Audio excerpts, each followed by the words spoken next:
What has been the impact of COVID-19 on spirituality? Grace Bible Church Presiding Bishop Mosa Sono is joining us now via Zoom to have an extensive conversation on spirituality and what it looks like post the pandemic. Thank you very much for your time this morning, Bishop. And just a first question is, how did it affect you personally as a presiding bishop of one of the most prominent churches in the country? Your spirituality, your sense of religion, how was that impacted by the pandemic? Well, good morning, Faith, and good morning to the viewers of ENCA. You know, as you alluded in some of the clips that you showed before, lockdown came suddenly on us. You know, initially we were told that things will be observed over 21 days, and then thereafter it will extend for another week or two. And then from then we moved to level 5 lockdown. I mean, hard lockdown, no movement, no life, no church, no business, no anything. On a personal level, as a leader, because, you know, as a pastor, you think so much about the congregation, all the things that we do as a service to people we are leading. The first thing we had to grapple with was, how do we continue offering service to the people that we are leading, in that there's no longer any contact. You can't meet people, you can't talk to them, you can connect with them physically. Many of the practices that we do as a church in terms of preaching, physically having people in the church, people cooperating in corporate prayers where we pray together, us giving pastoral care, and I'll talk about some of those things later. All that had to come to a grinding halt. And we had to find a way in which we connect with people. And on a personal level, it led me, first of all, to a lot of prayer for our congregation, even if I've done it before, but I prayed even more. Secondly, we had to meet a lot with many of our leaders and talk about these alternative ways in which we can connect with people. Yeah. It was something that meant even facilities that were available to us, like social media, having to use them now to do pastoral work, meant we had to activate that. But, you know, the frustration of knowing that not everybody has access to it, even those who have access to social media, the limitation of having data, the expense of data. I must tell you, Faith, Rofiwa, this really called on us to look deep and to be very, very innovative. And still be able to do pastoral work under very, very difficult circumstances. Yeah. You know, Bishop, as you're speaking about it, and building on from what my colleague Rofia was just saying around how we've all been personally affected, but in terms of also having to identify what the meaning of church actually is. I know that many leaders had to be questioned around, when we're saying we are about the church, is the church limited to the four walls? Because the four walls were closed during the level 5 lockdown. And the non-existent of the four walls, does that mean there's non-existent of church? And it certainly brings a different dynamic, Rupua, and you and I were speaking about what exactly does it mean to be at church? What does it mean to be part of a church? Is it the limitations where you get to sit in the front row, sit on the pews, or does it extend way beyond that, especially if those doors are closed? You know, it's quite interesting, Faith, you're mentioning this, because somebody mentioned and talked to us about the underground church. You know, there are still parts in the world where people are not able to meet and are having underground church. And he said the comment from those people was, what are you people complaining about? We've not been able to go to physical buildings. We are underground, but we are meeting. However, the one interesting common denominator is that at the very core of church, when you talk about church, this is the word ecclesia, people called out, but not only called out, who are connected to one another. So I think the one thing that missed a lot, in that as much as you can have church anywhere, You don't have to be in a physical building necessarily. But you can't really have a true experience of church if you're not connecting to other people of similar belief, people who pray with you, who journey with you. And that, for us, became one of the major things to note that, unfortunately, in churches like ours, the large churches, much as we have different ways in which people meet, not only on Sunday, we have like your midweek meetings that we call cell groups. We have specific interest groups like your youth, your women, your men, and all these. If people don't belong to a small group in that context, we noted that when we couldn't meet as a mass gathering on a Sunday, people who were never connected struggled a lot. Because in a large church, you can easily get lost in just being there in the crowd and never connecting. And we didn't know even how to contact those people when they had a crisis. Because, we didn't know if they didn't enroll as a member, if they didn't connect with a friend. We didn't know about their existence. We couldn't contact them when they had a funeral. We couldn't give pastoral care. So much as church is not about building, but definitely it's about connecting. And that has been one of the major, major things that we noted we have to really, really improve on in the church. Bishop, have you found that the fact that people couldn't go to the church, to the mosque, to shul, that their spirituality was affected? You're mentioning something very important now, in that it was difficult for you to connect with people. You didn't know if someone was in crisis. You didn't know if someone was having difficulties coping with the pandemic or anything else. Do you find, just based on your post-pandemic engagements, that the spirituality of perhaps even yourself and those around you has completely changed, and the understanding of what it is to be spiritual has changed?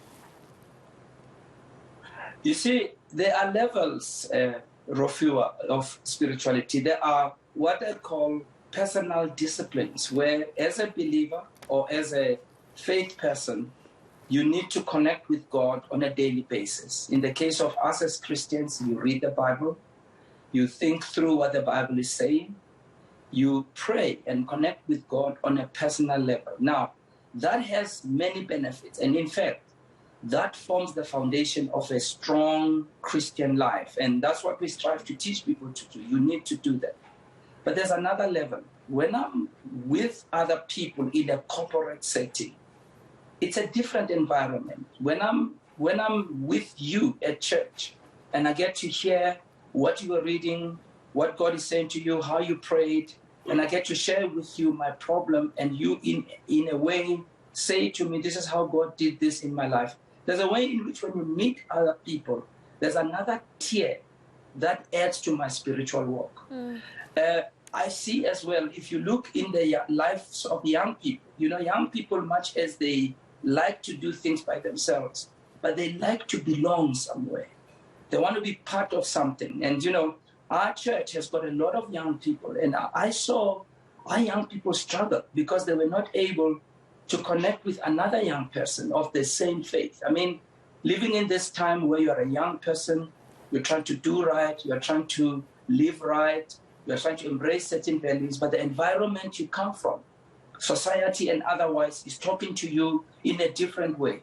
Some of these young people could be the only ones from their home, really, who go to church, who try to live right, but they move from home, go to a place where they meet with other people. Physically, we're all in one building, praying. So there's another dynamic that adds to your spirituality when you are in a corporate setting. This is almost like, the people in sports, what they are complaining about. I mean, if you watch the games on television, it's really not the same to watch a derby and you don't have the crowd there. It's just another level. So there's this other level, if nothing else, on a motivational level, on a level of strengthening you to stay the course. If that's missing, people struggle a lot. And so I think the two are very intertwined. They can't be separated. they play different roles. And so on that level, it really was a big challenge. Yeah. You know, Bishop, when you're speaking about that and the different levels of spirituality, it almost brings into question around how much, and Ropio, you and I have gone through, obviously, with the hard lockdown, and we had to be at work. And I know, Bishop, with you, you were also full-time at work in the midst of a hard lockdown. COVID-19 has certainly made us more aware of our vulnerabilities, and COVID-19 has made us more aware of how life is so precious it can be removed at any time. We've lost so much, right? We are reflecting on the 2 years since the pandemic. But Bishop, many of us have either lost a loved one or know of somebody that has lost a loved one, or have lost so many people during this time. And we've become so triggered in the loss. Many of us are still sitting in the depression of the loss. And so many people, I'm thinking, even we're having this conversation now, don't know how to overcome that loss, that from loss to healing almost, because there's so much. I know families that have lost 3 or 4 family members, all from COVID. You know, and that is a very difficult reality to live with. We reflect here as the news, Bishop, but to people it's not news. It's their lived experiences. How do we then, you know, advise people to get into that process of healing as we reflect on this 2 years? You know, Faith, there are things that we can handle by ourselves as people, but there are things when we need other people to work with us. Yeah. Well, one of the advices I give to people in that situation is they should do their best to find help, professional help. Pastoral care as a starting point is a good thing. Let me just show you and just share with you, you know, during the lockdown, we couldn't go to hospitals. I mean, you think about it. You have a family member who's sick, who's ill, some of them terminally ill. They're at that point where they're trying to navigate their spirituality. Some of them are close to death. There's no pastor who came to pray with them. Nobody read the scriptures. Nobody guided them. What about people who lost loved ones? We couldn't go into houses to give condolences. We went so far at a time when we were allowed to go, but limitedly, where we would give condolences, go to a house, but stay outside and speak and ask the members to open the window, and they would listen to us through an open window. Because these situations need somebody to help you. So I really would appeal to people who are still in that situation, and many people have lost a lot.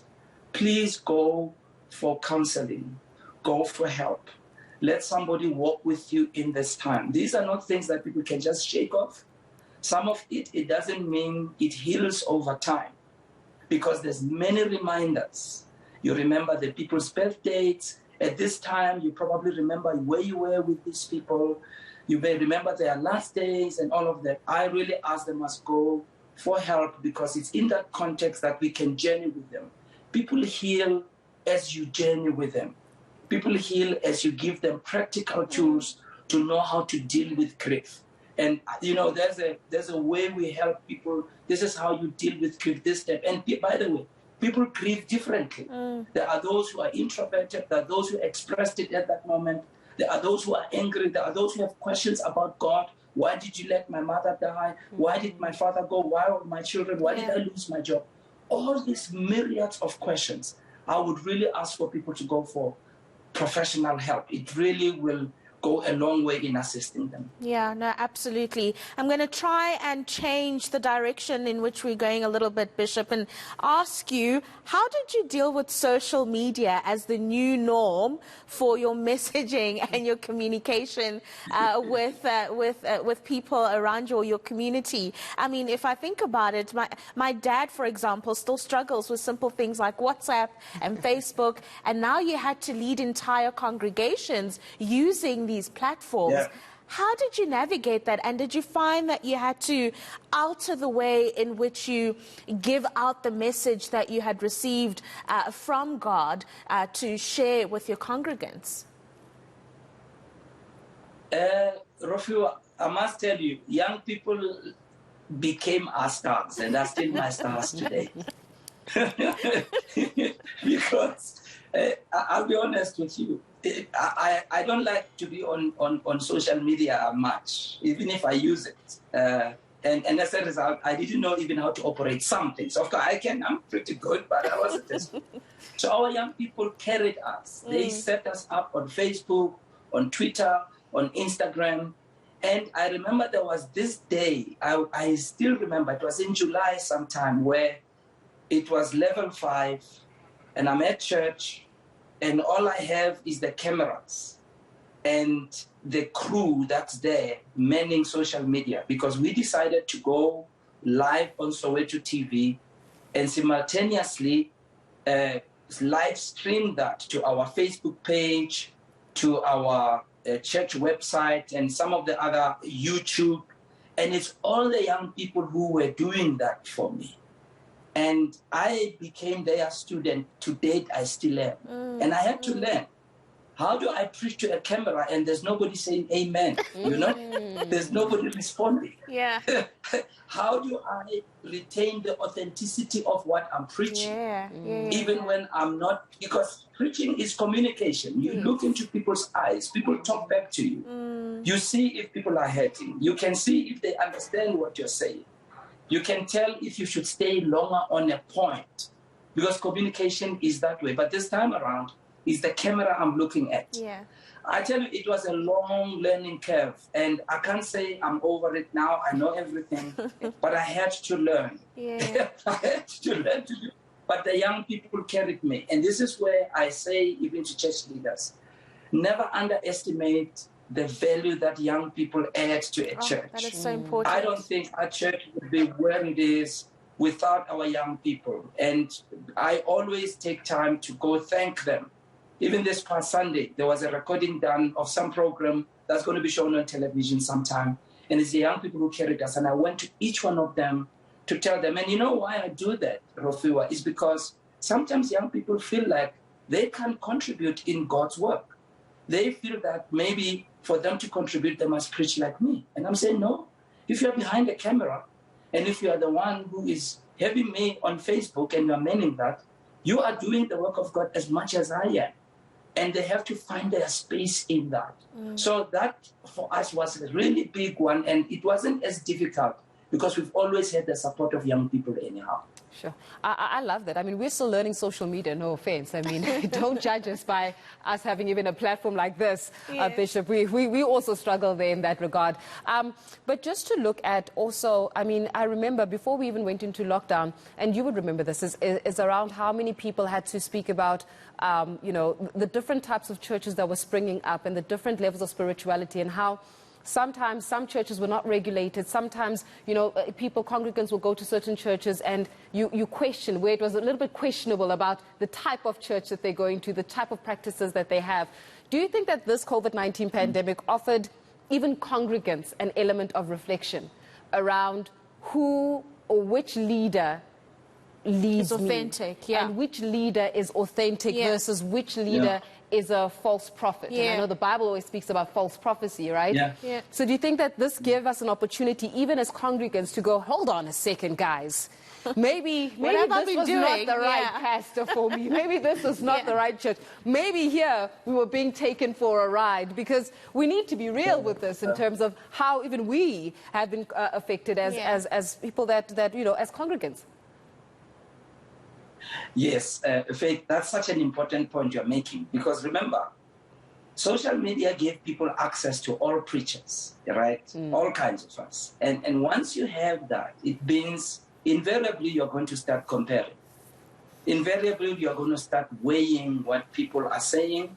You're going to check what they're preaching. You know, one preacher will preach, they'll make a reference to the Bible, they'll say, go through the scripture, and you'll think, but that other guy there, he didn't even do that. And as you start reading the Bible and noticing certain things and your eyes opening, it helps you to make an informed decision. I have seen that myself. And for some reason, Faith, we note that the proliferation of those other extreme preachings and these funny things we were reading about has kind of gone underground. We don't know if it will resurface. It was not even sustainable. And people now are making very intelligent decisions. Not that they were not intelligent before, but maybe informed decisions.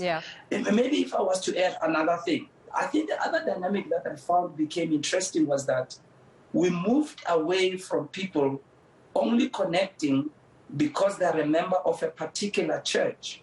People connected to whatever leader was out there, even if they remained faithful to their church. But if there was, for instance, there's a prayer service that I do in the morning on Facebook. And I'm struck by the many people who join in that prayer service. I mean, we started with about 300 people. Now we have almost 2,000 people on a good day, 2,100 people. And these are not people who are necessarily in Grace Bible Church. Even then, this is not just people who are in South Africa for that matter. This is an international audience. And here we are meeting on social media, having prayer. And this is a true reflection of the church and its diversity, and how all of us from all walks can connect together on a common purpose and journey in our spirituality. So I tell you, this lockdown has really taught us a lot of things that even if we knew them, I don't think we were that sensitized to their reality. No, absolutely. A final thought from you, Bishop. Did it remind church leaders, false and authentic ones, that the church is not a business? People couldn't give their cash as they usually would during offering and so, you know. A lot of churches became a business where it was centered around contributions and money. It's a reminder, the pandemic reminded us that the church is a place of healing. The church is a place of learning, you know, the church is a place of feeling centered and safe. Did you find that a lot of leaders were reminded that there's an actual purpose for the church? Look, let me put it to you this way, Rofiwa. It is all those things that apply. And I think it's important for me to clarify. Yes, church is not about money, and our focus shouldn't be money, money, money all the time. But church cannot operate if it doesn't have money. I just spoke about being on social media, cameras. I just spoke about all of that. Remember, that takes money. We have to buy cameras with money.